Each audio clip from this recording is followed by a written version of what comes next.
2 sleeps until 3 games right here on, what do you call it?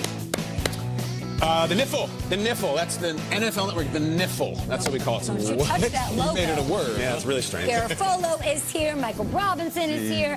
KB is here. We are presented by Intuit QuickBooks. Nate and Peter are on assignment. Yeah, I saw Peter's got those cool wraparound earmuffs on. It's a great look, Peter. I never would have expected the wraparound earmuff. That's the thing that Peter would skewer. He bought them at Hudson News because his ears were cold. Come on, Peter. Well, he's up in Foxborough, where it's apparently 9 degrees today. And we've got Nate Burleson calling the game on Saturday. Watch out for that falling ice, by the way. In Tampa Bay, yeah, up against the Texans. That stuff's dangerous. But this is a triple header. A lot of dangerous ins and outs as far as the playoff picture is concerned. Texans at Bucks, followed by the Bills at Patriots. Triggs on the sideline for that one. Rams at Niners. GMFB weekend kicks it off at 9 a.m. Eastern right here on NFL Network. Y'all gonna make some picks on Saturday? Yeah, we're gonna make some picks. I know Buffalo winning. I make that pick right now. Okay, let's tease the other one.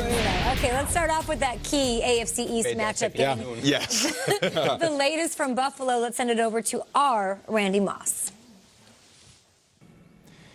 Okay, Josh Allen said on Wednesday that he is a better quarterback for the experience of having gone up against the Patriots in Week 4 and played poorly. He threw 3 interceptions in that game. He said the tape this week has been hard to watch because of those ugly mistakes, but he said it's made him a better quarterback. He said he's learned a lot about taking care of the football. Also in that game, he had to leave early in the 4th quarter when he suffered a concussion on a helmet-to-helmet hit from Jonathan Jones, who was penalized on the play. But Allen said he's not using that as any motivation at all heading into Saturday. In fact, he said Jones reached out to him after that game to tell him that it wasn't intentional.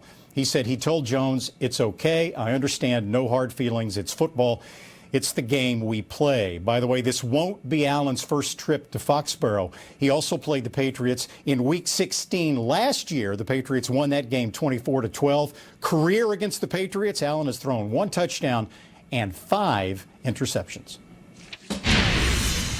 Appreciate you, Randy. The Bills have won 4 or 5. They've been playing really good football. The Patriots have scrapped together 3 wins over the same span. Taking a look at how things sit, the Patriots can take the East with a win. The Bills can win and then need some help in Week 17. Time for Throwdown Thursday here on GMFB. 2 great defenses facing off on Saturday afternoon. Fight! Bills heading to Foxborough to take on those Pats. I want to know which defense will impact the game more.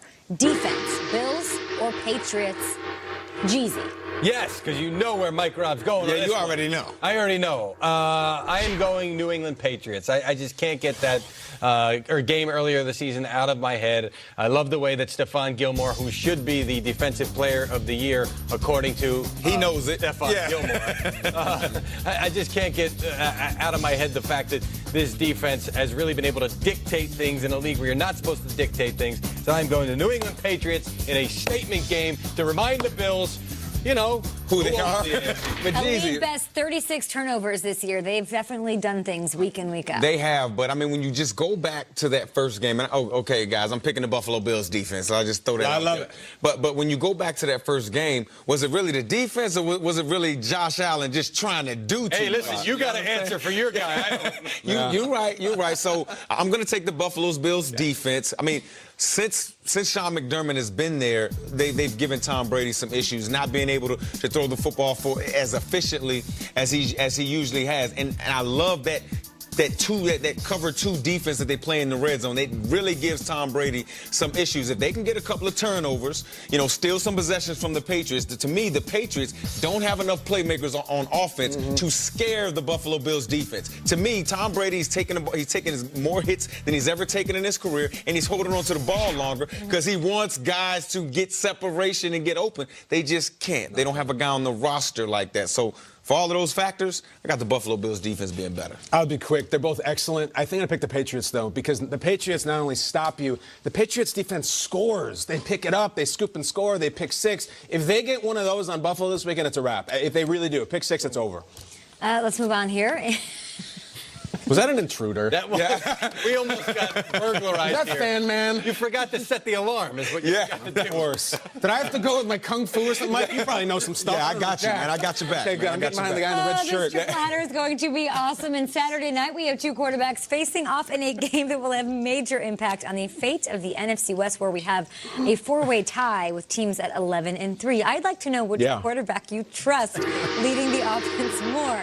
Jared Cook v. Jimmy Garoppolo. Kyle, fight. Jared Cook v. Jared Goff. Jared Cook is an excellent player, though. Great catch. Great catch. I'm a little on edge right now, guys. What the hell just happened? By the way, that's the second time I've been walked in on today. I won't tell you about the first time. Wow. Wasn't me. No. Don't even say that on TV, dude. Running the water. I'm going to say the guy you can trust more is actually Jimmy Garoppolo, because we've talked about this a lot. Jimmy Garoppolo has already beaten Drew Brees, has already beaten Aaron Rodgers. Mike brought this up earlier in the show. Jared Goff had a game this year against the Niners. We're there for 78 yards. 70. I've never seen Jimmy G lay an egg, including on the biggest stage in all of sports against the Patriots. I trust Jimmy G more than Jared G. I trust Jimmy G because teams were saying we got to make Jimmy G beat us, and he's beaten a couple recently. Yeah, he's good. So, well, not last week, but to me, what I like about Jimmy, Mike Rob, and you can tell me if I'm crazy or not, and sometimes he gets a little erratic, but he'll stand in there. There will be pressure about a foot to 2 feet away from his face, and he doesn't back down. I like that. I think that's a His really teacher good did trait. the same thing. Well, there you go. Tom Brady. That's where he learned his pocket awareness from. That front foot never leaves the ground. He's always ready, locked and loaded to go. I trust Jimmy Garoppolo as well, especially in a Kyle Shanahan's offense. The way that they, motion shift, create leverage, create easy throws for the quarterback. Jared Goff, Sean McVay, I think they've lost kind of that magic that they had. How did this happen that this is a conversation? Because the offensive line is broken in Los Angeles. That's what they should have traded for, which is probably no offensive tackles or nobody out there to help the offensive line. To me, they didn't need Jalen Ramsey. They got him, but they didn't need Jalen Ramsey. They needed another asset on the offensive line. And, I mean, if you look at that one game, I feel like Jimmy Garoppolo doesn't lose games for his team, even if he doesn't have the best game. True. Whereas Jared Goff, I can't shake. You always talk about the bad taste in your mouth. 15 interceptions. That 4-turnover game against the Buccaneers, like you can't get much worse than that. Let's finish things off with a wrestling match between Houston and Tampa Bay. Why not for the Texans? The man who brought new meaning to the word tombstone, The Undertaker. I know who that is, Kyle. Yeah. And for Tampa Bay, it's the guy who brought us Hulkamania, another guy. I know who that is, Mr. Hulk Hogan. I'd like to know who's the more iconic wrestler. We can't do it based on who I've heard of, because I know who both these cats are. What do you guys got? I will probably go Taker, because I feel like Hulk Hogan went through several different iterations of who Hulk. He was the All-American guy. Then you got the NWO guy. Hollywood Hogan. And and then you got the stuff that happened, a lot of stuff. away from wrestling. Yeah. Undertaker was consistent the whole way, and so consistent that he would win every WrestleMania to the point where this guy was stunned when he lost. So I'm going Undertaker here. Okay. Yeah, I'm going to go Hulk Hogan. To me, the brand is bigger. Whenever you see, I can see a cutout of Hulk Hogan and know exactly who that figure is. So, yeah, man, Hulk Hogan. Okay. This is Mark Calloway versus Terry Bollea. Their real names. Bonus, they're both stars in the movie Suburban Commando, the apex of Christopher Lloyd's career. The answer here is Hulk Hogan. Not more talented, not more neat, but just more iconic. However, I'm going to pick The Undertaker because I have a grudge against Hulk Hogan. Back in the early 90s, Hulk Hogan had a hotline that you would call that was like $9 for the first minute and $6 each edition. It was a money grab. Yeah, it was. It was like 454 Hulk. And I called and I was 12 and it was like, oh, you little Hulkamaniacs, make sure to get your parents' permission. Yeah, sure we did. And I ran up like a $60 phone bill. Were you grounded I got forever? busted by my parents. I was not allowed to go to Brian McAfee's sleepover party, and I've never forgiven Terry Bollea for that. He sucked in the kids and took their money. It's supposed to be all about vitamins and saying your prayers.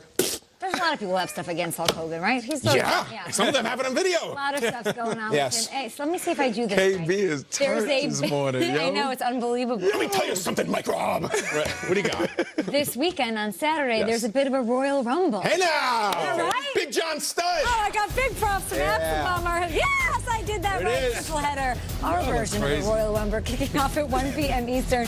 Texans at Bucks. Say it again. Y'all are crazy. Yeah. If you said triple threat match, I would have fallen not on the chair. No, it's also a loser leaves town. It's a Survivor Series. Loser leaves town. Not for the Bills and the Patriots, but certainly with the Rams. They need this win over the Niners. The Niners want to keep top seeding, so check it out. You've got your fantasy championship on the line. Triple the action, triple the touchdowns.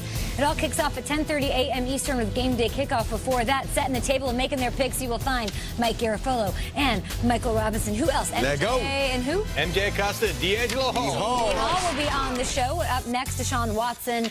Can he outduel a red-hot Jameis on Saturday? Jameis hot and cold, though, at the same time. Mike broke news football weekend. Mike, you broke news about the snotty dance or something. Yeah, Wasn't the that- snotty nose. I thought that was a good report. I'm not kidding. Thank you. I like I that. appreciate it. And hot and cold at the same time, that's the McDLT. Remember that? Yeah. Jason Alexander. Nope, love it there. Love it back. I've lost about 20 pounds, which blows